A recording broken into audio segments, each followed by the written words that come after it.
میرے ایک بیان ہوا تھا, آڈیو بیان تھا بہت پہلے, اس کا نام تھا زلزلے کیوں آتے ہیں. اس بیان کا نام تھا زلزلے کیوں آتے ہیں. بہت پہلے بیان ہوا تھا, اس وقت ویڈیو بیان نہیں آتے تھے, تو وہ مجھے اپنا وہ بیان ذہن میں آ گیا. ہمارے ہاں جب بھی کوئی دنیا میں طوفان آتا ہے, زلزلے آتے ہیں, بارشوں میں سیلاب آتے ہیں, تو دو انتہاؤں کی طرف لوگ جاتے ہیں.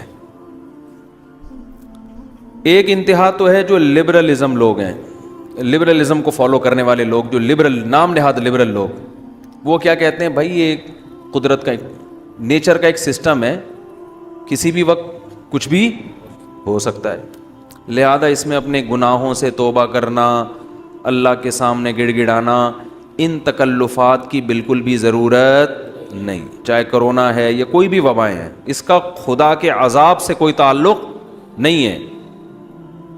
بھائی پلیٹیں ہیں زمین کی, ہلیں گی تو دھسیں گے سارے. جب زمین سے اتنی گیس نکال رہے ہو, اتنا آئل نکال رہے ہو, تو خلا پیدا ہوتا ہے نا, وہ خلا پورا ایسا ہی ہوگا کہ ایک طرف کا حصہ کھسک کے یہاں جائے گا, تو وہ زمین ہے وہ کوئی چھوٹی موٹی چیز تو نہیں ہے.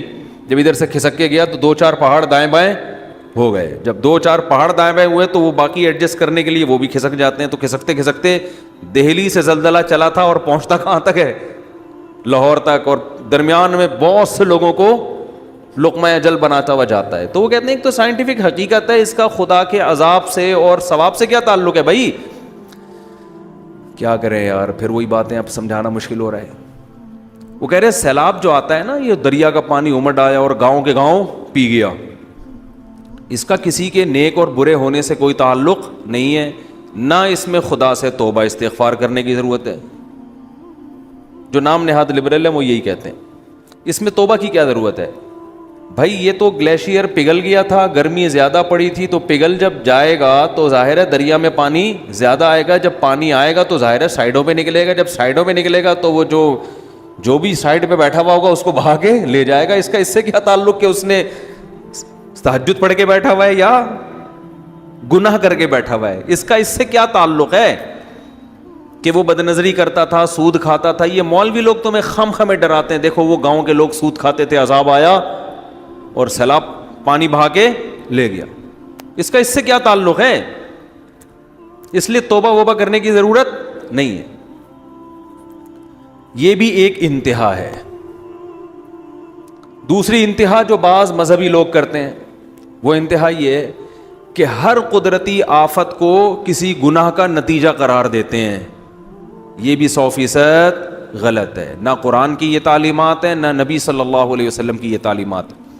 ہمیں پتہ چلتا ہے اسلامی تاریخ سے, قرآن و سنت سے, کہ بہت سے نیک لوگوں پر بھی عذاب آئے ہیں. مدینہ منورہ میں قحط پڑ گیا تھا, لوگ بھوک پیاس سے مرنا شروع ہو گئے تھے. حضرت عمر کا دور خلافت تھا. اس سے اچھا دور کائنات میں آ سکتا ہے؟ قحط پڑا ہے, طاعون کی بیماری پھیلی, 25,000 صحابہ اور تابعین لقمہ اجل بن گئے, جو اس وقت دنیا کے بہترین لوگ تھے, مگر وبا پھیلی ہے اور ہزاروں لوگوں کو اس نے لپیٹ لیا, جن میں زیادہ تر صحابہ اور تابعین تھے. نہیں آ رہی بات میرا خیال. تو یہ کہنا کہ وہاں زلزلہ جو آیا تھا تو اصل میں وہاں اس قسم کے لوگ رہتے تھے اس لیے آیا تھا, تو کوئی بھی جب قدرتی آفت آتی ہے اللہ کی طرف سے, اس کو لازمی کسی گناہ کا نتیجہ قرار دینا, یہ بھی قرآن و سنت کی تعلیم کے خلاف. آفتیں نیک لوگوں پر بھی آتی ہیں اور برے لوگوں پر بھی آتی ہیں. ہم قرآن و سنت میں جب غور کرتے ہیں نا, تو ہمیں 2 قسم کی آفتیں ملتی ہیں, اس زمین پہ ہوتی ہیں 2 قسم کی. ایک آفت تو وہ قرآن نے بیان کی ہے جس میں واقعتاً 100% گناہ کا دخل ہوتا ہے, اور وہ اس عذاب کی کوئی سائنٹیفک لاجک نہیں ہوتی, وہ قدرت نے اپنی طرف سے کام کیا ہوتا ہے جس کا کوئی بظاہر سبب موجود نہیں ہوتا. ایسی آفتیں بھی آئی ہیں, جیسے قوم عاد اور قوم سمود پر جو عذاب آیا, قرآن کے ظاہر سے پتہ یہ چلتا ہے کہ اس عذاب کی کوئی ریزن, یعنی کوئی ریزن کا مطلب کوئی سائنٹیفک لاجک نہیں تھی اس کی. جب اس قوم کی نافرمانی حد سے بڑی ہے اللہ کو غضب آیا, اللہ نے آسمان سے بادل بھیجے, قوم کہنے لگی ھذا عارض ممطرنا, یہ تو گہرے بادل ہیں, ہمیشہ سے آتے ہیں, بارشیں برسیں گی. ان کے پیغمبر نے کہا بل ہوا مستعجلتم بہ, اس سے بارش نہیں برسے گی, اس دفعہ اس بادل سے کیا برسے گا؟ پتھر برسیں گے. اللہ ہم سب کو پناہ میں رکھے.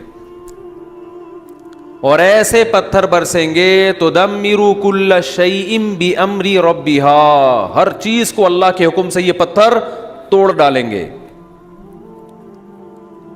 اور ایسی ہوائیں اللہ نے بھیجی کہ 7 دن 8 راتیں,